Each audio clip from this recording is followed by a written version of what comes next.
get to know people. Michael Oher joins us here in studio, author of the new book, When Your Back's Against the Wall. Now, this is the book that they're trying to nail him against the wall on, saying that he knew about the conservatorship and he's now suing after a attempted cash grab. Here's what he has to say. He wrote, I beat the odds.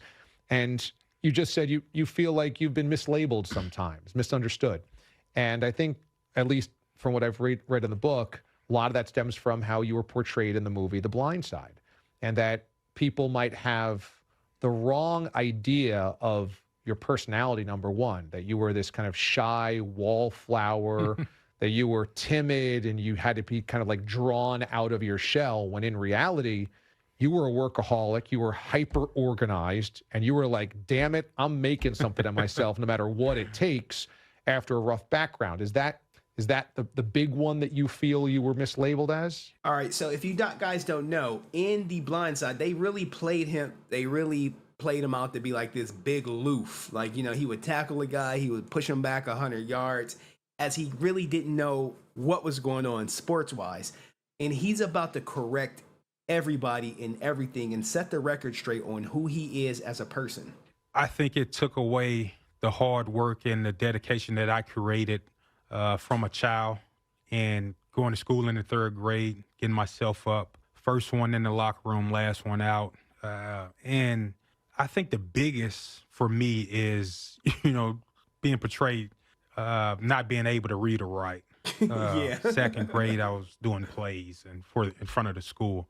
And I think that's one of the, when you go into a locker room and your teammates don't think you can learn a playbook, you know, that weighs heavy on someone, you know, and you have to understand. I understand that the movie has given me a position. I'm honored to have the position it's given me, but, you know, you have to understand, before I moved in with the family, I was an All-American. That's what I want the generations behind me to see in this book right here, to understand that you don't have to have someone save you and rescue you to go out and be successful. You got every tool in you. And this book right here is a playbook on life. So what happened is, the way the story is written, the way Blind Side is written, is he was not an All-American. He was not familiar with sports until they rescued him, put him in sports, and then he became All-American. All right. So they kind of like, you know, fudged it, but it makes for a better story-wise.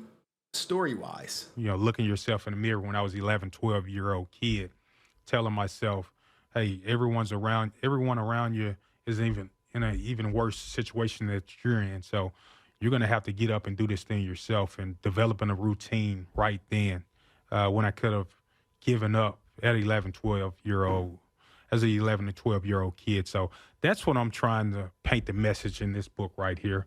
And looking through everything that I went through and finding a positive in it.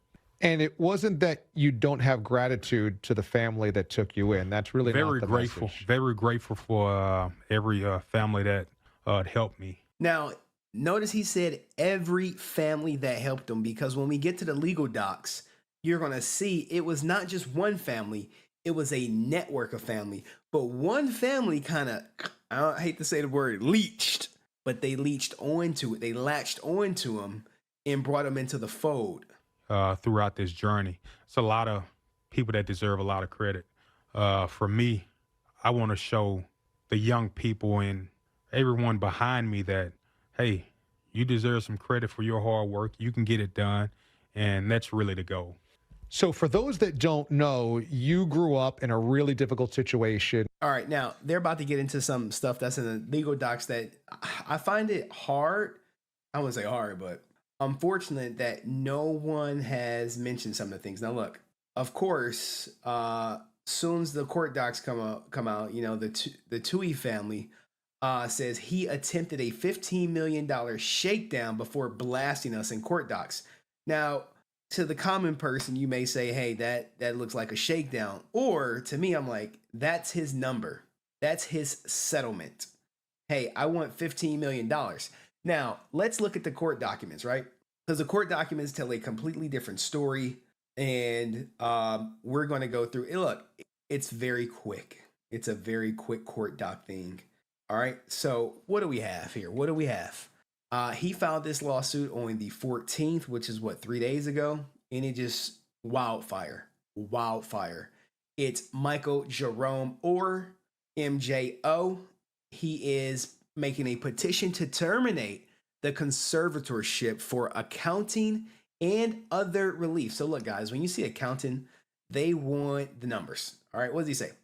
Comes now Michael Jerome or personally and by through his counsel and petitions the probate court for an order of final accounting. Final accounting, guys, is money. Anytime you say accountant, hey, I need accountant money. In the above reference cause to close the conservatorship for an order requiring co-conservators Sean Tuohy and Leanne Tuohy to show cause for failure to meet the required duties to provide accounting and act in the best interest of MJO and for applicable damages. So look, he wants to account for all the money that they made off him versus paid to him. And maybe look, when you have a conservatorship like Britney Spears' father, he had a nice salary. He was giving himself hella money. Okay, now let's go to the background. And I believe we only have to read a couple pages because the background is basically the grounds for the lawsuit. And when you see the story, you're gonna be like, God damn. Here's his story, guys. Unfiltered, his words. Michael Oher, age 37, grew up in Memphis, making easy money, pimping hoes in style, Shelby County, Tennessee, and Hurt Village housing projects north of St. Jude Research Hospital. Michael was one of 12 children born to his mother, and no, his mother was not Amish. She just liked to get it goddamn in. You know what I'm saying? She just liked to get it in. And like, this is the stuff that you won't see in the news. They're not gonna mention this. On April 14th, when Michael April 14th, 1996, when Michael was not so quite 11 years old, his custody was awarded to the, Tennessee. Okay. His mom could have went to jail. When my mom went to jail, the custody was awarded to my state, and then it was transferred to my uncle. So he was in care of the state, as a ward of the foster care system. DHS did little to help Michael. The representatives of DH were tasked with caring for Michael, ultimately lost track of him in a broken social system, leaving him to live on the streets, taking care of himself as best he could. Now, it sounds like he ran away because them group homes are not for the faint heart. You could be a good person. The group home could flip your ass, and then you would be, a local drug dealer or a bad boy, and things could go like that. So what happened? Michael was a smart child, but his formal education was spotty to non-existent. He attended 11 schools in 9 years, so his mother kept getting evicted. Like mine, I went to 18 different. We moved 18 times before I graduated high school. So he had to repeat the first and second grade, which is, he's off to a slow start. Hence, he is bigger than most kids. Now, in late summer of 2002, a kind man, Tony Henderson, the father of friends of Michael's, witnessing firsthand Michael's focus and drive to pursue a better life, took it upon himself to find a school that will provide Michael with a decent education. Mr. Henderson introduced Michael to the principal of Briarcrest Christian School, Dr. Stephen Simpson, who recognized Michael's potential in their first meeting, and along with other administrators at Briarcrest, agreed to provide him a life-changing opportunity of an education at their school. Now look, these handouts, nothing is free, okay? Briarcrest agreed to admit Michael as a student, and upon receiving satisfactory grades, allowed him to participate in their sports program, right? Why would they do that? Hey, you have no mother, you're living on the street, come to our school. You know why? Because they're exploiting them. Trust me, I went to high school. I know how it goes. You get a phenomenal talent. Next thing you know, where you live, who your mom is, that shit does not matter. Okay, it looks noble that they're trying to, bring them in, but ultimately, they're just exploiting them. It's just how it goes, guys. It's just how it goes. In September 2003, his junior year, he began playing sports at Briarcrest. From the beginning, he excelled. He made first string all-state, Tennessee all-state game in both football and basketball. He big as shit. And was selected to play in the Army All-American Bowl his senior year of football. So there it goes. This how you shows that the movie was inaccurate. He was already in states before he met the Tuohy family. Remember, they saw how big he is. They put his ass in sports. Now, it was clear that he had size, speed, physical ability, mental acuity to be a star in college and afterwards. So look, the writing was on the wall. You see fucking LeBron James walking the street, parentless, you're gonna be like, hey, come on in. I'm adopt your ass. I'm your daddy now. Shit like that. But the football scholarship offers poured in from the powerhouse football universities across the nation. So look, before he meets the family, he's already getting scholarship offers, guys. Already getting them. Okay? Already getting them.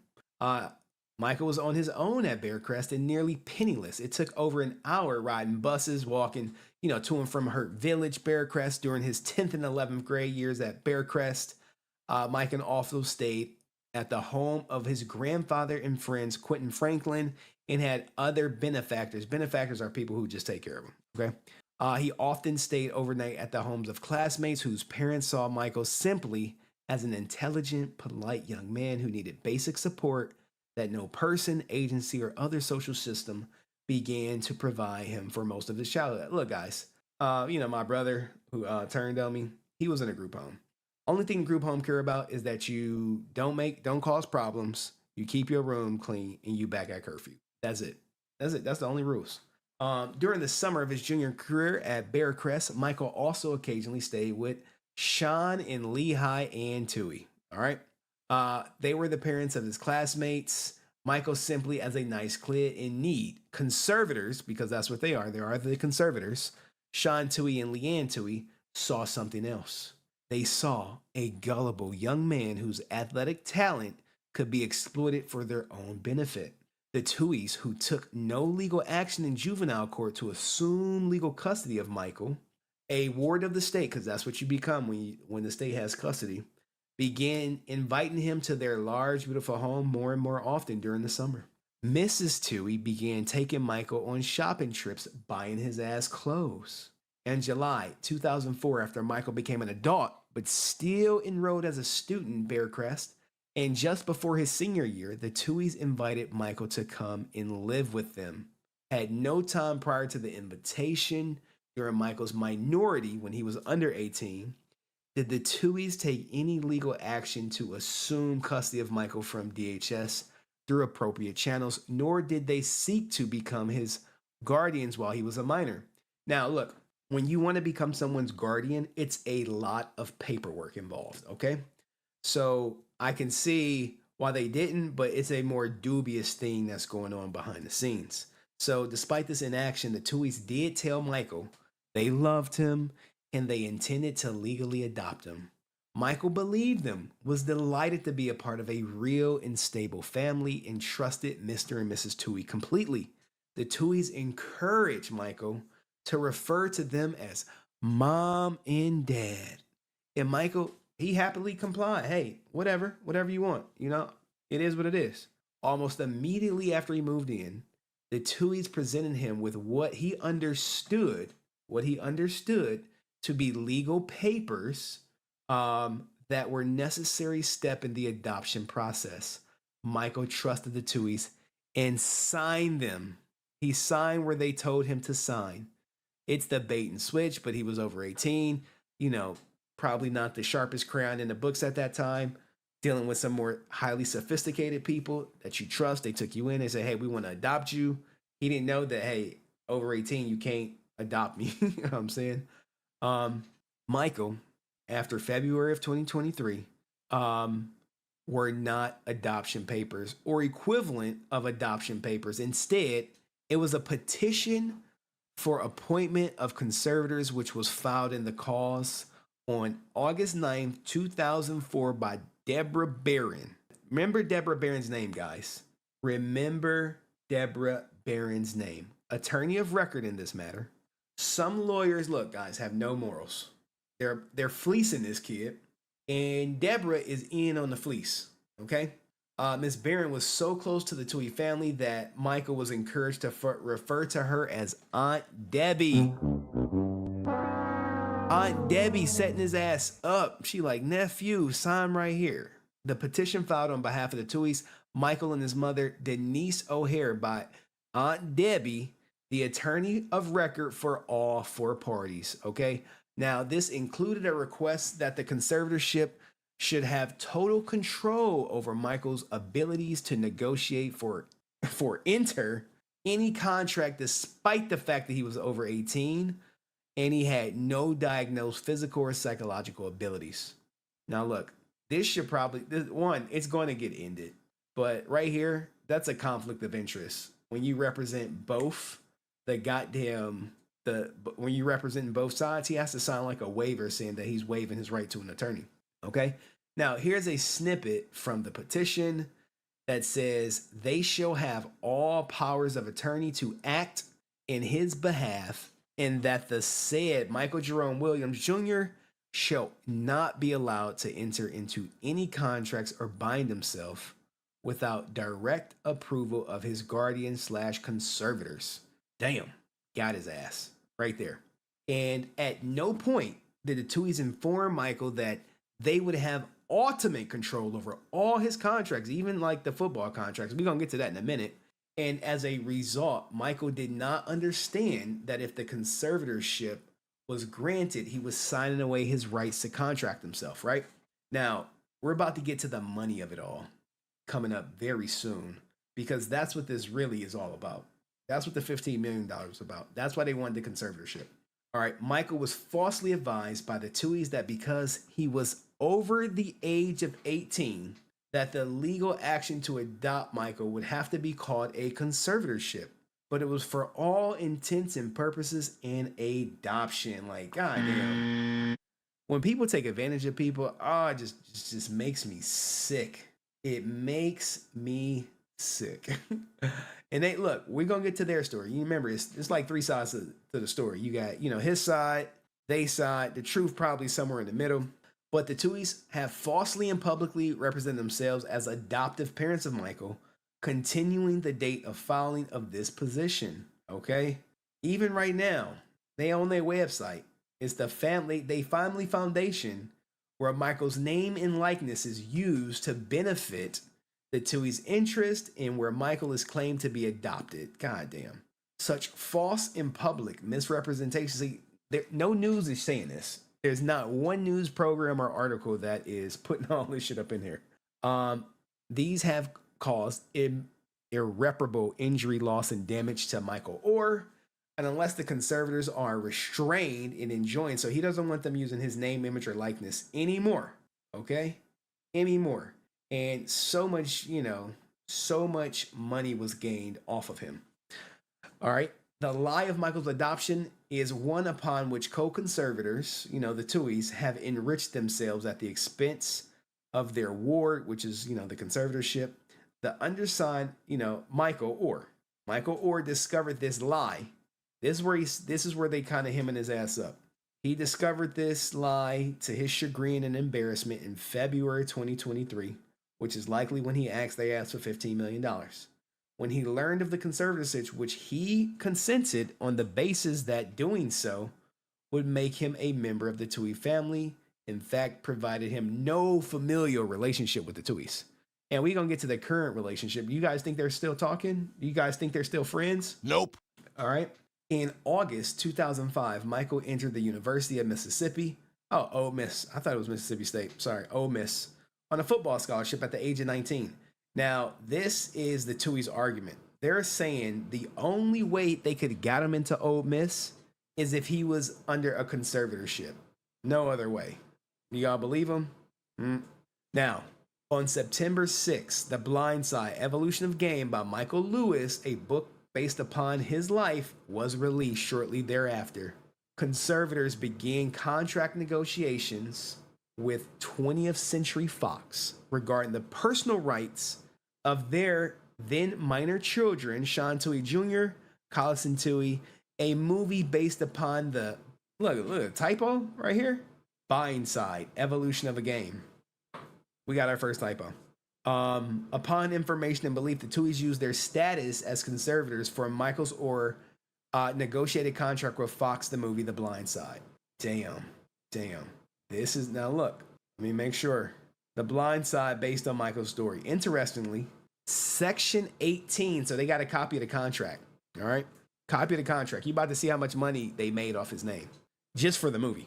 Notices and payments of all 4 of the Tuohy family members' contracts with 20th Century Fox list Matthew Snyder at Creative Artists Agency, the Tuohy's contract, but the agent attorney to receive the contract and payment notices for Michael is listed as Aunt Dirty Ass Debbie.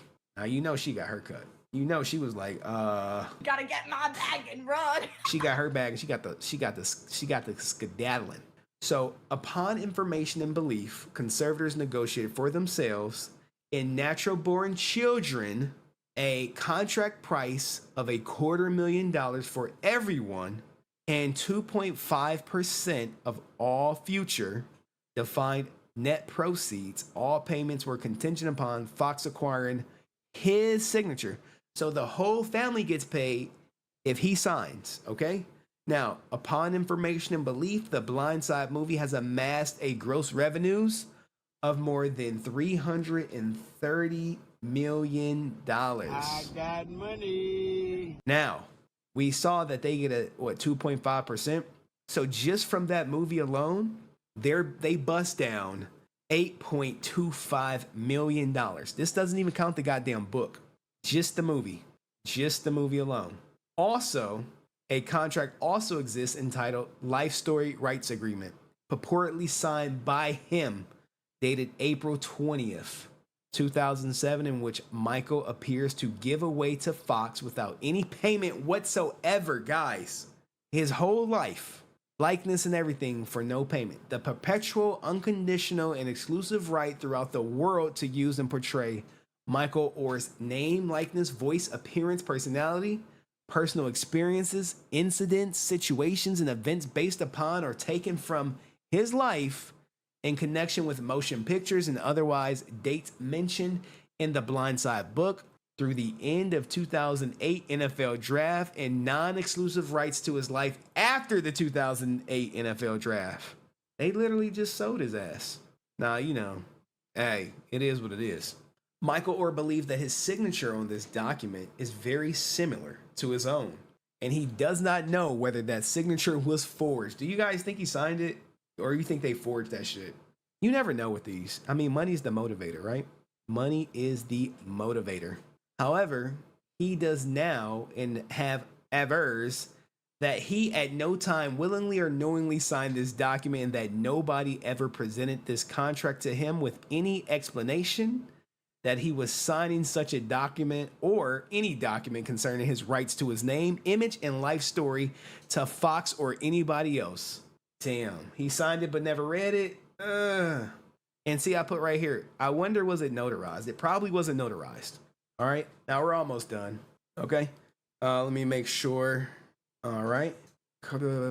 So he's saying, to the extent that the co-conservators in any way facilitated the signature Michael Oher on this unconscionably unfair document, whether by forgery, trickery, otherwise, or even if they simply knew about it and allowed this miscarriage of justice to occur, whereby the co-conservators and their children would reap millions of dollars, while co-conservators Ward would receive nothing.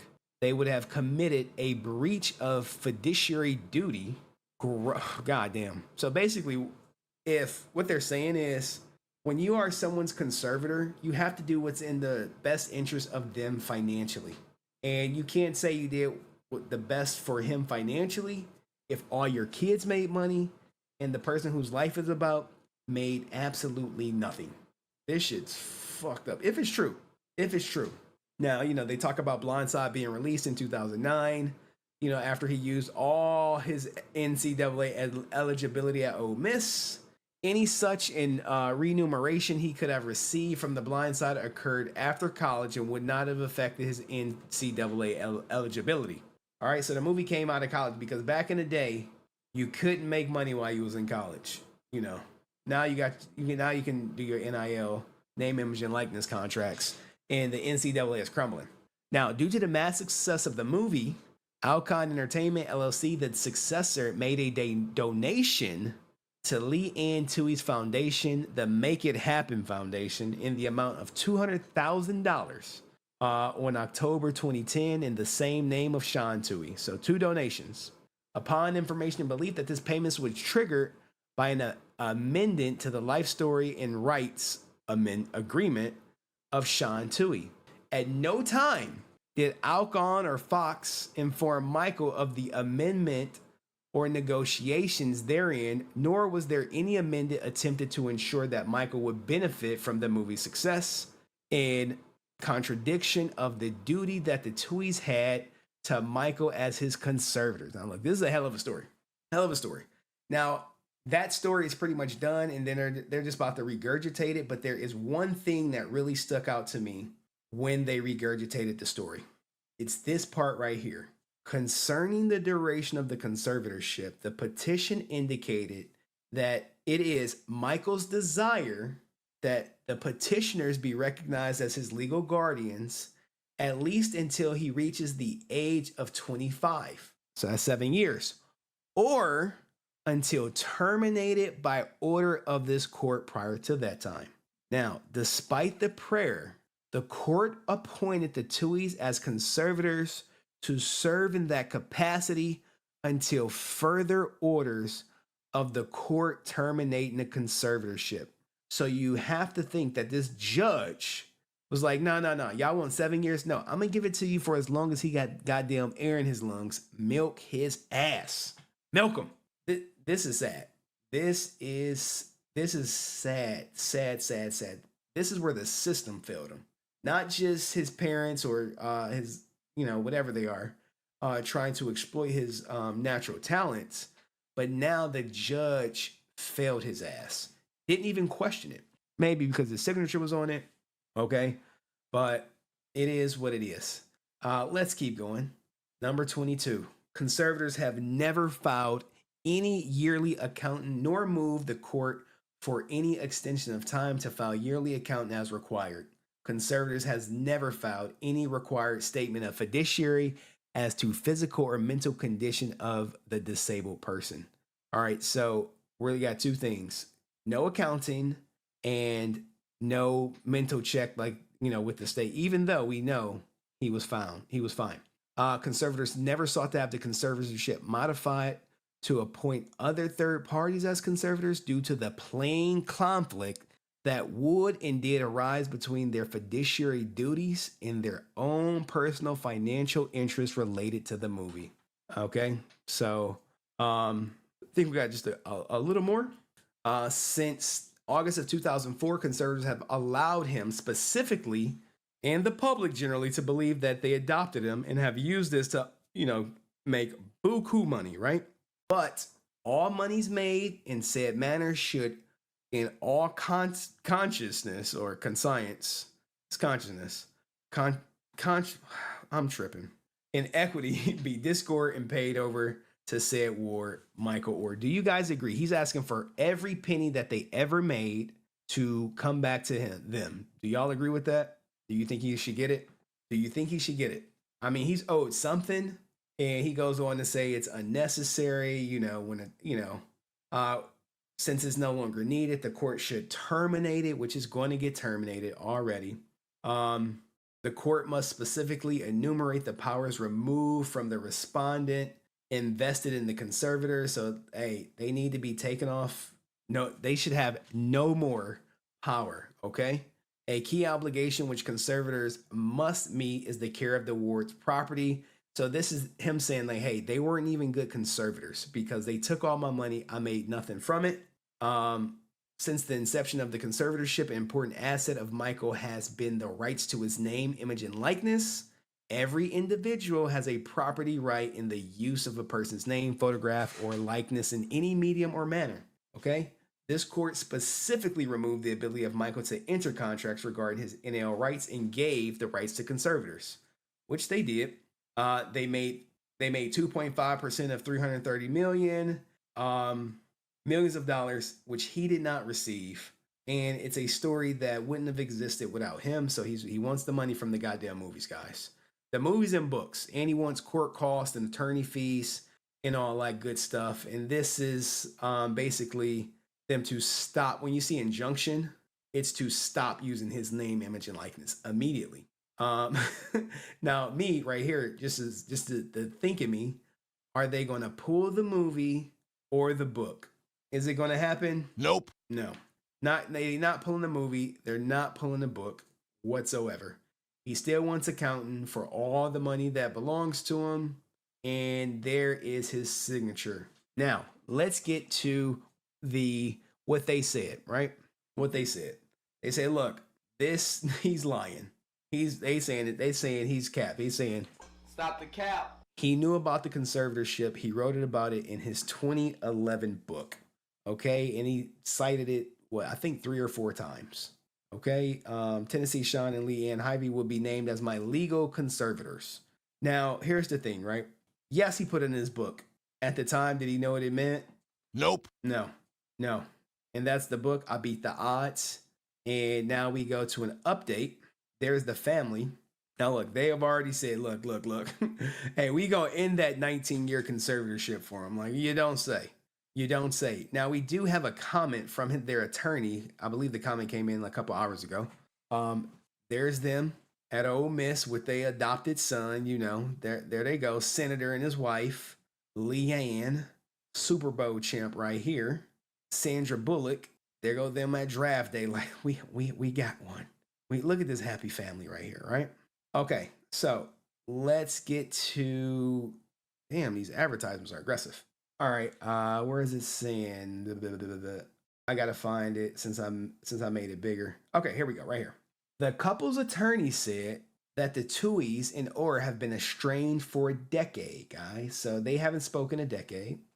Steve Farsi said Oher has become more and more vocal and more threatening in recent years, adding that this is devastating for the family.